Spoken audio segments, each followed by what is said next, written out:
The massive alien ship appeared at the edge of Earth's solar system like a dark storm cloud. It was bigger than any space station humans had ever built. The ship called Hegemony's Voice moved slowly toward Earth, carrying 12 different alien species from across the galaxy. Admiral Park Dae-ho stood in the underground command center beneath Geneva, watching the incoming ship on his screens. He was a tall man with gray hair and calm eyes that had seen many battles. His uniform was simple blue with silver stars on the shoulders. Around him, dozens of officers worked at computer stations tracking the alien vessel.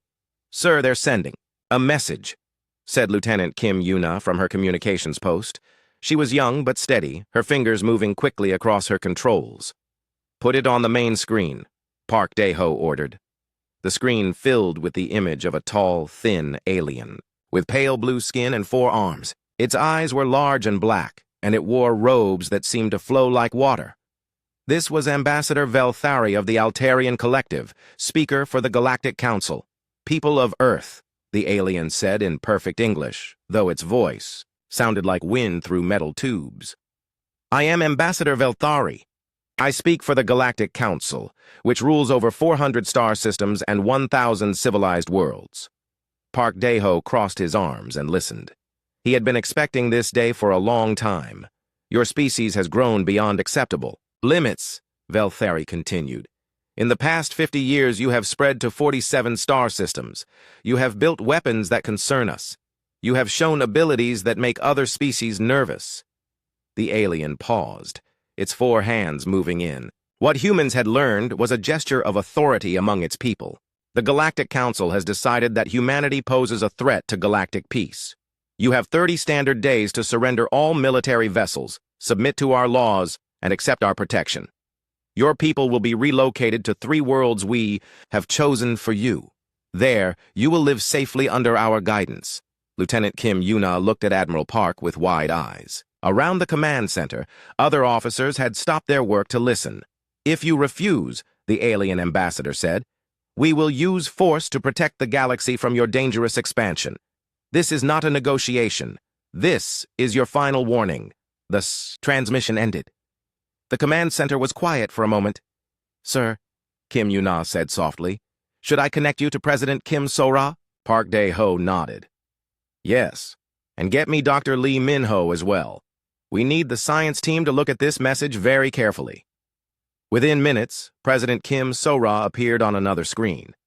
She was a woman in her 50s with short black hair and intelligent eyes. She had led Earth for 8 years and had always been careful about alien contact.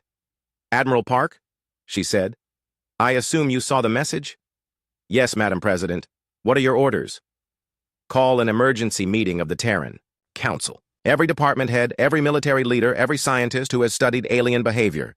We meet in 2 hours. Dr. Lee Min-ho arrived at the command center 30 minutes later. He was a thin man with thick glasses who had spent his life studying alien biology and psychology. He immediately began analyzing the recorded message.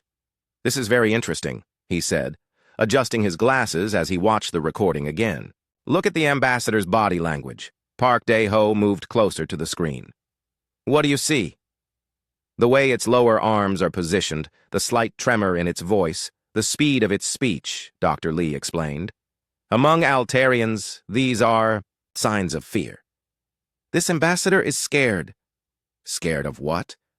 "Of us," Dr. Lee said simply. "The Galactic Council isn't giving us this ultimatum because they think we're dangerous to others. They're giving it because they think we're dangerous to them." 2 hours later, the emergency meeting began in the secure conference room deep beneath the Capitol building. President Kim So-ra sat at the head of a long table surrounded by Earth's most important leaders. General Bae Tae-jin, head of military intelligence, spoke first. "We've been tracking Galactic Council ships for 3 months. They've been gathering forces from 12 different species. This isn't just a threat. They're preparing for war." "How many ships?" asked President Kim. "At least 3,000, possibly more. They have firepower that could destroy every city on Earth." Dr. Yoon Ji-ae, head of the Military Research Division, cleared her throat. "Madam President, there's something the Council doesn't know about." "What's that?" "Project Frostbite. We've been working on it for 15 years, ever since we first made contact with alien technology. We're ready." President Kim looked around, the table at her advisors. Explain. Dr. Yoon opened a tablet and projected images into the air above the table. When we captured those alien ships during the first contact incident, we didn't just study their weapons. We studied everything. Their computers, their communication systems, their engines, their life support. The images showed detailed diagrams of alien technology next to human improvements. We've been reverse engineering their systems and making them better. Much better. The aliens think their technology is advanced, but we've improved it by at least 50 years. Admiral Park leaned forward. What does this mean for our defense? It means, Dr. Yoon said with a slight smile, that if they want a war, they're going to get a very different fight than they expect. Colonel Oh Dong-hyun, commander of the stealth fleet, spoke up. Madam President, our ships have been shadowing their forces for weeks. They have no idea we can see them coming from 3 star systems away. President Kim was quiet for a long moment, thinking. Finally, she looked up at her advisors. The Galactic Council thinks we're primitive. They think we'll surrender like the other species they've conquered. They're offering us slavery and calling it protection. She stood up and walked to the window that showed a view of the city above. Even though it was underground, the window was actually a screen showing the real view from the surface. Humanity didn't survive ice ages, plagues, and wars to become pets in an alien zoo, she said firmly. Admiral Park, prepare our response. What should I tell them, Madam President? President Kim turned back to face the table. Her expression was calm but determined. 2 words. We decline. 4 hours later, Admiral Park sent the message to the alien ship. It was short and simple, broadcast on all frequencies so every alien vessel in the system could hear it. Aboard the hegemony's voice, Ambassador Velthari stared at the human response in disbelief. In 300 years of Galactic Council expansion, no species had ever simply refused their ultimatum. The ambassador's 4 hands trembled slightly as it called for an emergency meeting of the Council representatives. This was not going according to plan. Back on Earth, President Kim stood in her office, looking up at the stars through her window. Dr. Lee Min-ho had been right. The aliens were scared, but they were about to learn that their fear was completely justified. Humanity had been preparing for this day much longer than the Galactic Council realized. And now, the real game was about to begin. Ambassador Velthari paced around the council chamber aboard the hegemony's voice. Its 4 arms moved in agitated patterns that showed confusion and growing concern. The chamber was filled with representatives from 12 different alien species, all looking equally puzzled. They declined, Velthari said for the 3rd time, its voice carrying disbelief. In 300 years, no species has ever simply declined our protection. Commander Zix-Ala of the Therian Empire leaned forward on its 6 legs. Its insect-like features showed irritation. Perhaps they did not understand the message. These humans are known to be slow learners. They understood perfectly, said Velthari. Their response was in our language, transmitted on the correct frequencies, and delivered by their highest military authority. Dr. Quental, the Council's military advisor, brought up a holographic display of the solar system. Perhaps we should, examine their response more carefully. Where are their defensive preparations? The display showed Earth and its surrounding space. A few human ships moved in normal patterns around their colonies and space stations. Nothing looked like preparation for war.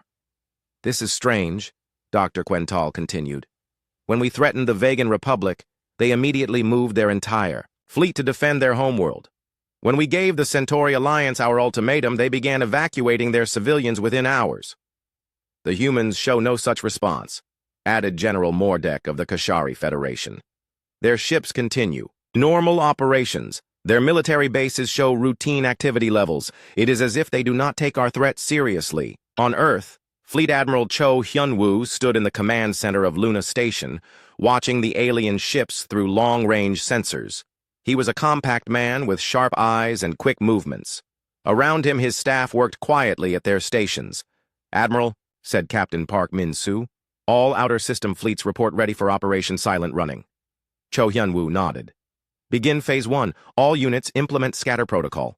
Across the solar system, human ships began to disappear from sensors. Not all at once, which might look suspicious, but gradually over several hours. Some powered down their engines and drifted like space debris. Others moved behind asteroids or into the shadows of planets. A few simply activated stealth systems that the aliens didn't know humans possessed. To the Galactic Council, it looked like humanity was retreating or hiding in fear. Dr. Yoon Ji-A worked in her laboratory deep beneath the Martian surface. Her research facility was completely hidden from alien sensors, built inside a natural cave system and powered by geothermal energy that looked like normal planetary heat to alien scanners. Begin activation of the quantum communication network, she told her assistant, Dr. Kang Woo-seok. Dr. Kang, a young man with quick fingers and a sharp mind, began entering commands into his computer. All nodes responding, Dr. Yoon. We have instant communication with every human colony, ship, and outpost. Dr. Yoon smiled. The aliens still used radio waves and laser communications that took time to travel between stars. Humanity had solved that problem 5 years ago with quantum entanglement technology reverse-engineered from captured alien devices. Send the activation codes for Project Frostbite to all commanders, she ordered. On Luna Station, General Bai Tae-jin reviewed intelligence, reports with his staff. The conference room was small and efficient, with screens showing data from across the galaxy. The aliens are positioning their fleets exactly where our computer models predicted, he told Colonel Shin Yu-jin, his intelligence chief. They're using standard Galactic Council battle formations, the same ones they've used for the past century. Colonel Shin, a tall woman with calm eyes, nodded. Our war games have run this scenario 800 times. We know exactly how they'll attack and exactly how to counter it. The question is, General Bai said, do we let them make the first move, or do we show them how wrong they are about human capabilities? Meanwhile, the aliens sent reconnaissance probes throughout the solar system, expecting to find evidence of human panic or desperate defensive preparations. Instead, they found very little. The humans appear to be conducting normal civilian activities, reported Dr. Quental to the Council. Their merchant ships continue trade routes. Their communication networks show routine traffic. Their military bases are at normal alert levels. Ambassador Velthari's confusion grew deeper. This makes no sense. Either they are the most confident species we have ever encountered, or they are the most foolish. Perhaps, suggested Commander Zixella, they are preparing to surrender but wish to negotiate better terms. The Council decided to extend their deadline by 10 days, interpreting humanity's silence as a negotiation tactic. They sent another message to Earth, offering slightly better terms for surrender.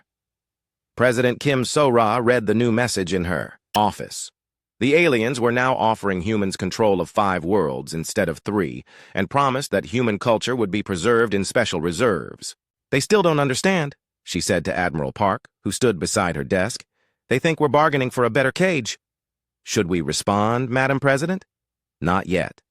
Let them think what they want to think. Every day they spend confused is another day for our people to prepare. In the asteroid belt, Captain Oh Dong-hyun commanded the stealth destroyer Soul's Edge. His ship was invisible to alien sensors, hidden among the rocks and ice of the outer system. Oh was a patient man who had learned to wait for the perfect moment. Captain, whispered his communications officer, Lieutenant Nam Ki-young, we're receiving new orders from Luna Command. Oh read the message on his private screen. Prepare for Operation Thin Ice. Target, Alien Supply Convoy Sector 7. The captain smiled. The aliens had been sending supply ships to support their main fleet, thinking they were safe so far from Earth. They were about to learn their first lesson about human military doctrine. Nowhere was safe.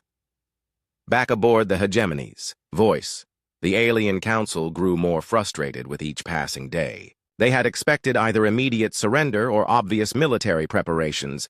Instead, they saw neither. Perhaps we have overestimated the human threat, suggested General Mordek. If they cannot even respond properly to our ultimatum, how dangerous can they truly be?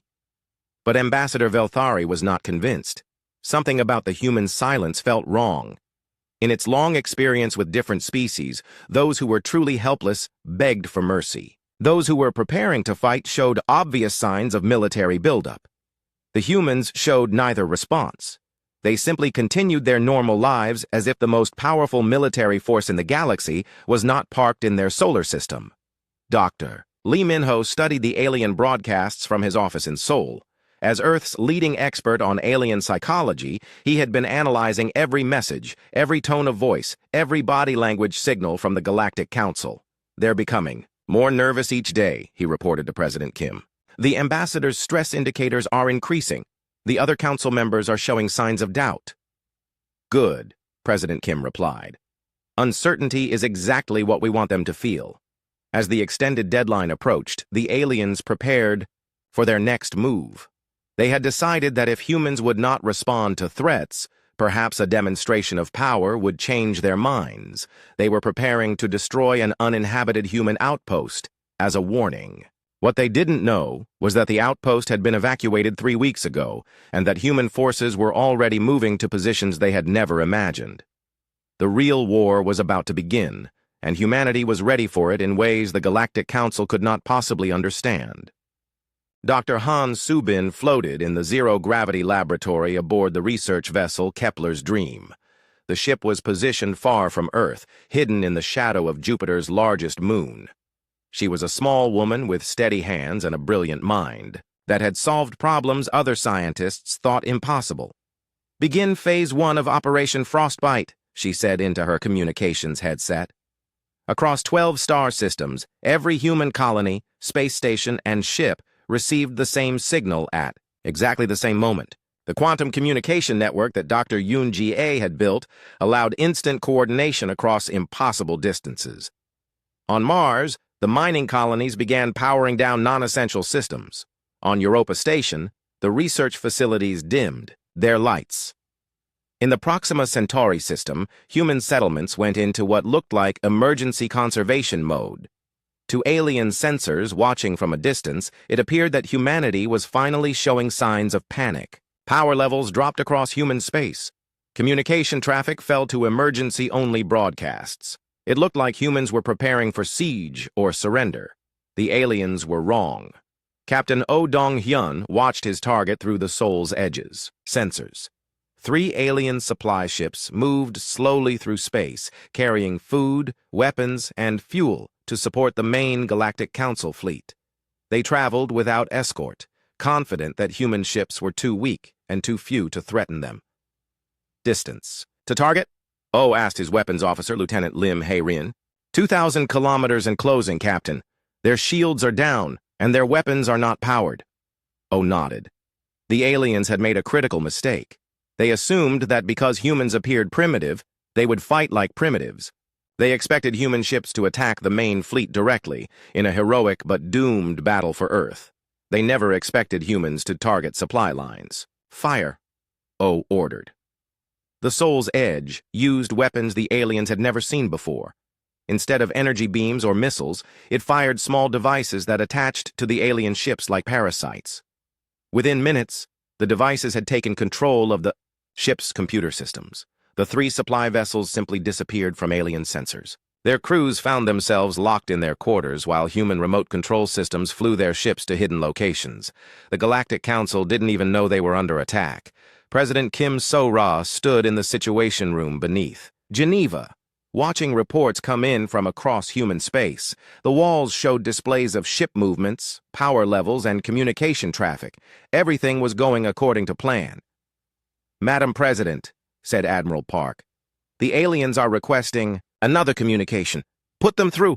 Ambassador Velthari appeared on the main screen. The alien looked more agitated than before, its 4 arms moving in patterns that Dr. Lee Min-ho had identified as growing frustration.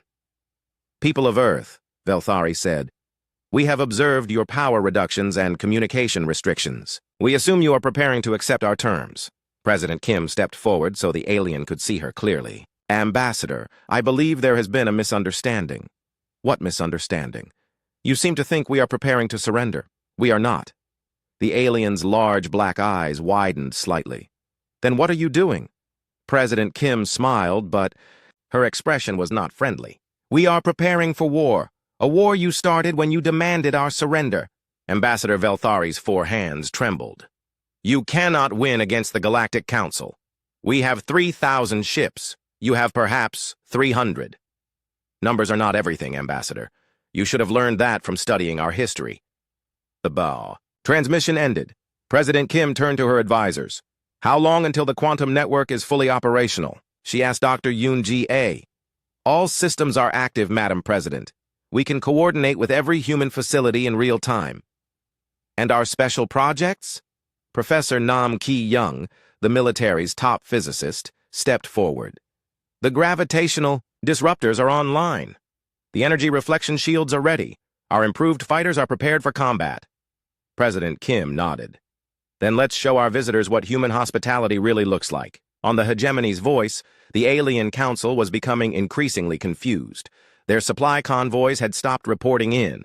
Their reconnaissance probes were finding empty space where human ships should be, and the humans had just declared war, as calmly as if they were discussing the weather. This is not how other species behave, complained Commander Zixala. When we threaten extinction, they either surrender immediately or panic completely. These humans appear to do neither, said General Mordek. They respond as if they have a plan. Dr. Quental brought up new sensor readings. The human power reductions are not random. They are coordinated across their entire civilization. This level of organization suggests preparation, not panic. Ambassador Velthari was beginning to understand that the Galactic Council had made a serious mistake. How much do we actually know about human military capabilities? Very little, admitted Dr. Quental. We have observed their civilian ships and their older military vessels, but intelligence reports suggest they may have newer ships we have not seen. How much newer? Unknown. In the asteroid belt, Commander Jang Hee-young prepared her squadron for their first real test. She was a pilot who had trained in ships that could make maneuvers no alien vessel could survive. Her fighters were small, fast, and equipped with technology the Galactic Council had never encountered. Listen carefully, she told her pilots over the communications system. Our job is not to destroy alien ships. Our job is to make them understand. They cannot win. Her squadron consisted of 12 fighters that looked like metal birds. They were painted black to blend with space and equipped with engines that could accelerate fast enough to crush an unprotected human body. Target the alien scout ships near Mars, Jang ordered. Show them what human engineering can do. The fighters moved so fast that alien sensors barely detected them. They appeared around the scout ships like ghosts, performed impossible maneuvers, and disabled the alien vessels without destroying them. The alien crews found themselves floating helplessly in space, their ships powerless but their life support still functioning. They were rescued hours later by their own forces, but the message was clear. Humans could have killed them, but chose not to. Back on Earth, Dr. Kang Woo-seok intercepted alien communications with equipment that was supposed to be impossible. The aliens were using quantum encryption that should have been unbreakable. They're calling for reinforcements, he reported to Dr. Yoon. They want the entire Galactic Council fleet to come to the Sol system. Dr. Yoon smiled. Perfect. Let them bring everything they have. Are you sure we can handle that many ships? Doctor. Kang, the Galactic Council has been using the same technology for the past century. They believe their ships are advanced because they've never met anyone who could improve on their designs. She gestured to the screens around her laboratory, which showed human ships equipped with modified alien technology. We've had 50 years to study their systems and make them better. Their weapons, their shields, their engines. We've improved everything.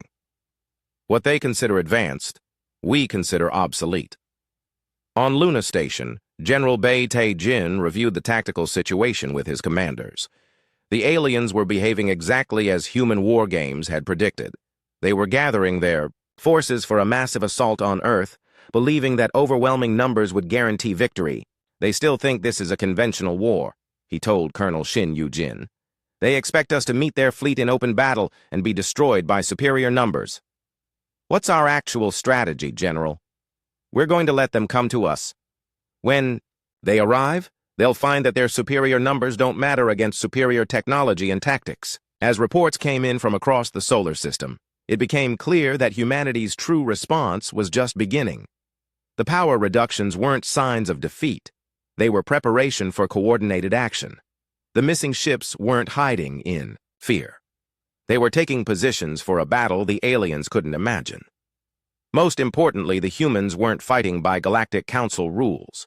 Every species the Council had conquered had fought conventionally, allowing themselves to be defeated, honorably. Humans were fighting to win, using tactics and technology the aliens had never encountered.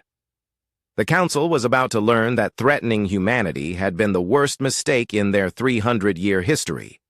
But by the time they understood their error, it would be far too late to change course. The Galactic Council's massive fleet approached Earth like a metal storm.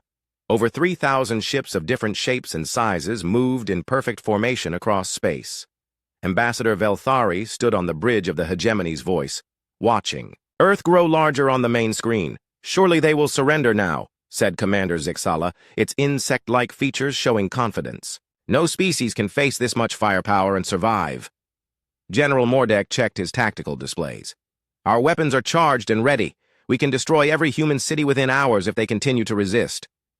But Dr. Quental looked worried as he studied his sensor readings. Something is wrong. I'm detecting massive energy signatures coming from Earth's moon. On Luna Station, Admiral Cho Hyun-woo watched the approaching alien fleet with calm eyes. He stood in the command center that had been secretly built inside the moon over the past 20 years. Around him, hundreds of officers worked at stations controlling weapons the aliens had never imagined. Sir, reported Captain Park Min-soo, the alien fleet will be in range in 30 minutes. Are our special defenses ready? All gravitational disruptors are online. Energy reflection shields are at full power. The asteroid defense network is active and waiting. Cho smiled. The aliens thought they were attacking a primitive world defended by simple weapons. They had no idea that humans had been preparing. For this battle since first contact, Commander Jang Hye-young sat in the cockpit of her fighter Taekwondo, floating in space near Earth's moon. Her squadron was invisible to alien sensors, hidden by stealth technology that made them look like empty space. All pilots, listen carefully, she said to her squadron. The aliens are about to learn that bigger ships don't always win battles. Her fighter was small compared to the massive alien vessels, but it was equipped with engines and weapons that could outperform anything the Galactic Council had ever built. The cockpit was designed to protect her from the extreme forces her ship could produce. Remember, we don't need to destroy their fleet, we just need to show them they can't win. The alien fleet reached Earth's defensive perimeter and immediately encountered something impossible. The asteroids in the area suddenly came to life, revealing themselves as disguised weapons platforms. Rocks that had looked harmless for decades opened up to show massive energy cannons. What is this? Ambassador Velthari demanded as alarm signals filled the bridge. The humans have weaponized their asteroid belt, Dr. Quental reported in shock. These platforms have been hidden for years, maybe decades. Fire on them immediately. The alien ships began shooting at the asteroid platforms, but their energy beams simply bounced off and reflected back at them. Several alien vessels found themselves damaged by their own weapons. How are they doing this? General Mordek shouted. On Earth, Dr. Yoon Ji-ae monitored the battle from her underground laboratory. The energy reflection shields are working perfectly, she reported to President Kim So-ra. Their weapons can't penetrate our defenses. What about the gravitational disruptors? Professor Nam Ki-young answered from his station. Ready to activate on your command, Madam President. President Kim watched the tactical display showing the alien fleet trapped between the asteroid platforms and Earth's moon. Do it. Space around. The alien fleet suddenly twisted. The gravitational disruptors created fields that grabbed nearby asteroids and hurled them at the alien ships like guided missiles. But these weren't random rocks. They were equipped with targeting systems and small engines that let them chase the alien vessels. The aliens found themselves under attack by weapons that defied everything they knew about space combat. Rocks chased their ships through space. Their own energy beams were reflected back at them, and human fighters appeared from nowhere, moving in ways that should have been impossible. Commander Jang Hye-young led her squadron in a precision strike against the alien command ship.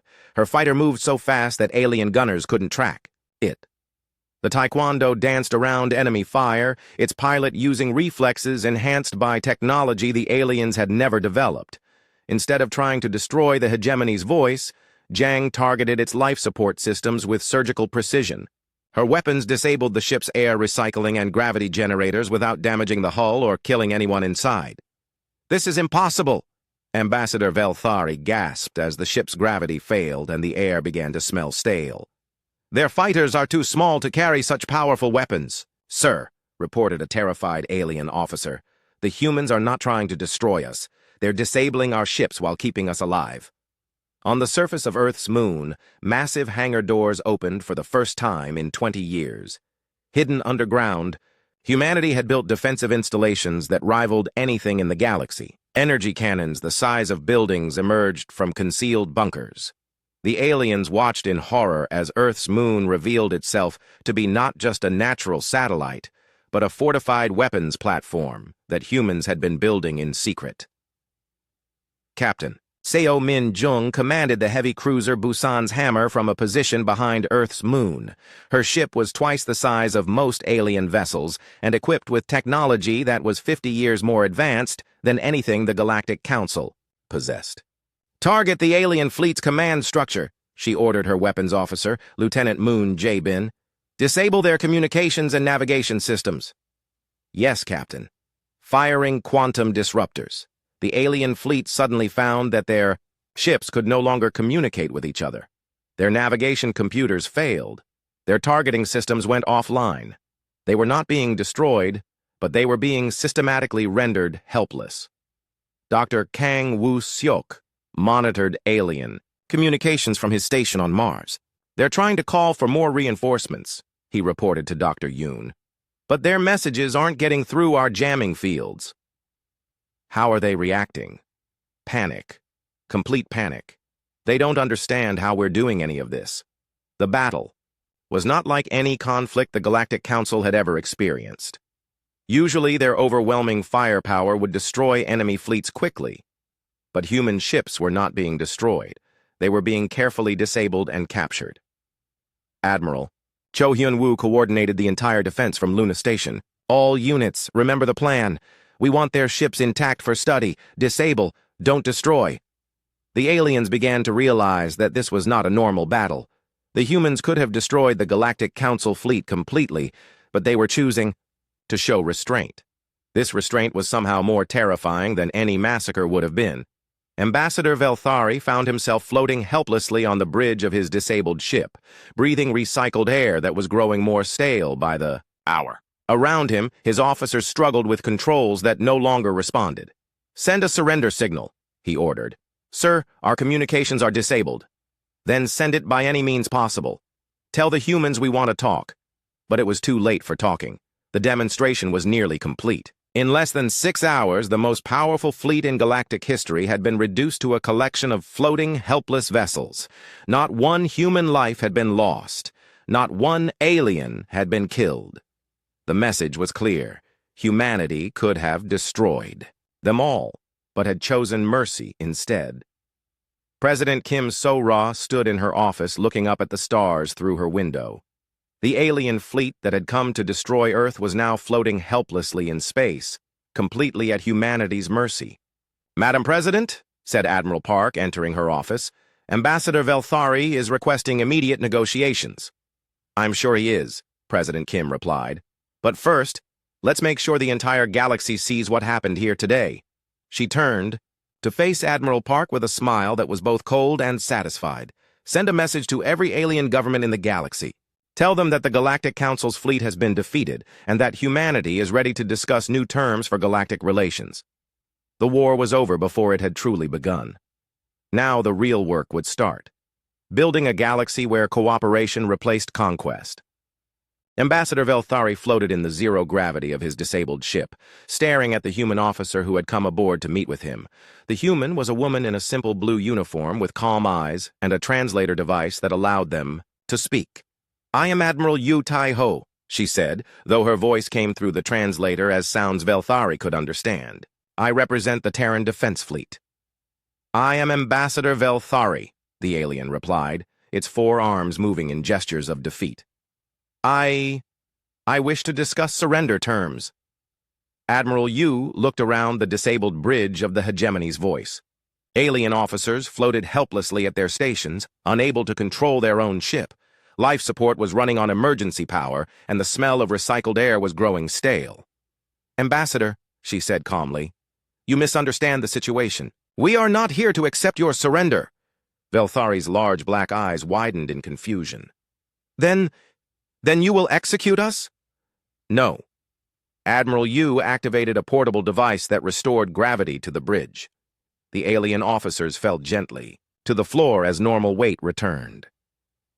We are here to return your ships to you. I do not understand.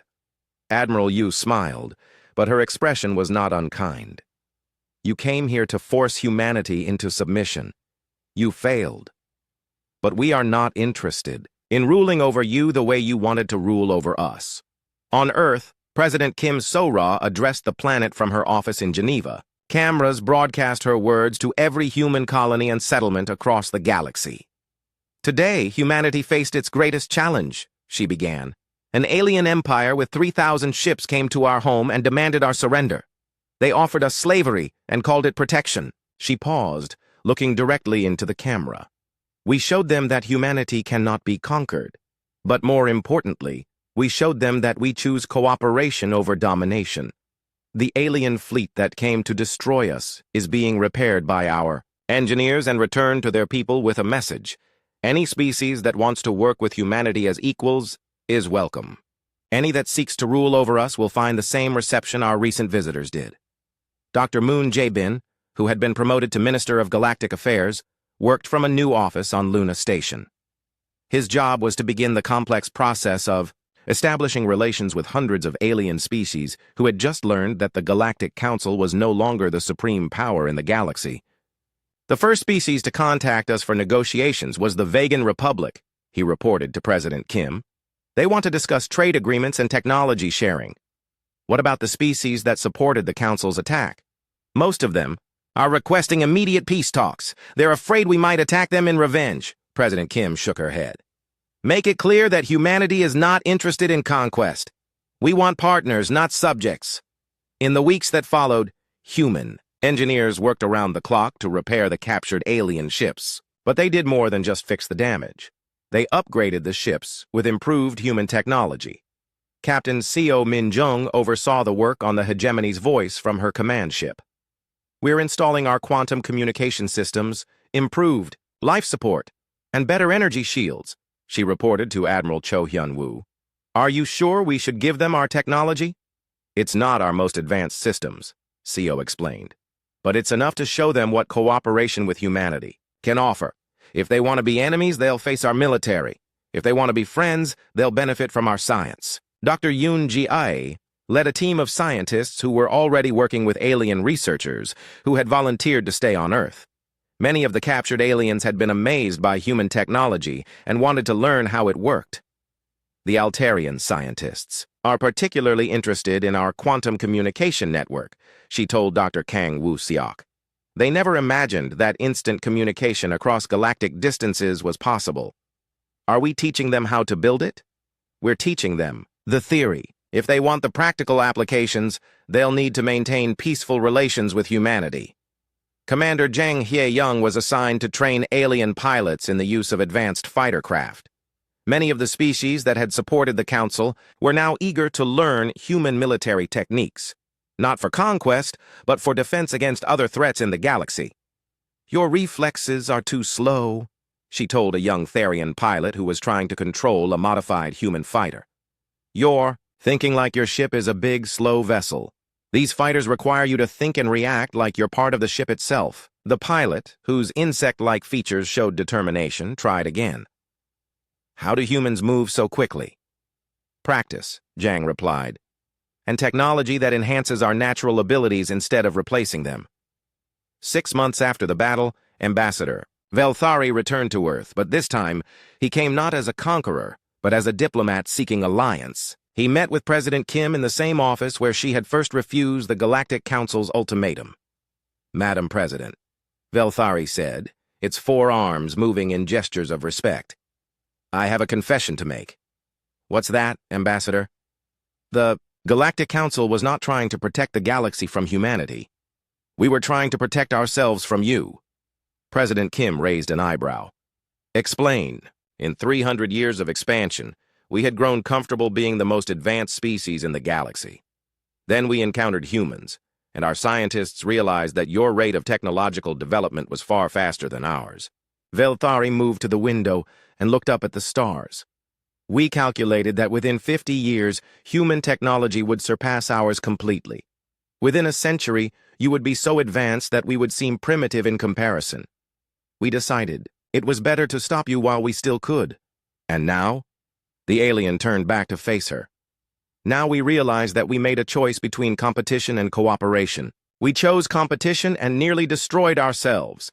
You chose cooperation and offered us a chance to grow together. President Kim nodded. The galaxy is large enough for all of us, Ambassador, but it has to be a galaxy of equals, not masters and slaves. The final step in humanity's response came when Dr. Lee Min-ho published his complete analysis of the battle for the galactic community. His report was distributed to every known alien species and became required reading for diplomatic academies across the galaxy. The humans demonstrated something unprecedented in galactic history, he wrote. They possess the power to destroy their enemies completely, but chose restraint instead. They could have conquered the Galactic Council fleet, but they chose to liberate it. His report concluded with a simple observation that became known throughout the galaxy as the human doctrine. True strength is not the ability to destroy your enemies, but the wisdom to turn them into friends. 1 year after the Galactic Council's final warning, the galaxy looked very different. The old council had been dissolved and replaced with the Galactic Federation, where each species had an equal voice. Humanity served as mediators in disputes between alien species, using their advanced technology and diplomatic skills to prevent wars. President Kim stood in the same office where she had first defied the aliens, but now she was looking at reports of successful trade agreements, joint scientific projects, and cultural exchanges between dozens of species. Admiral Park entered her office with the daily briefing. Madam President, we've received another request for assistance. The Centauri Alliance and the Kashari Federation are having a border dispute. Send Ambassador Moon and Admiral Yu to mediate, President Kim replied, and remind them that humanity's role is to help solve problems, not to impose solutions. Yes, Madam President. As Admiral Park left, President Kim returned to her window. The stars looked different now, not like distant, dangerous unknowns, but like neighborhoods full of potential friends. Humanity had received the galaxy's final warning and responded with its own message. Cooperation was stronger than conquest. Wisdom was more powerful than weapons, and the future belonged to those who chose to build it together. The galaxy would never be the same, and that was exactly what humanity had intended.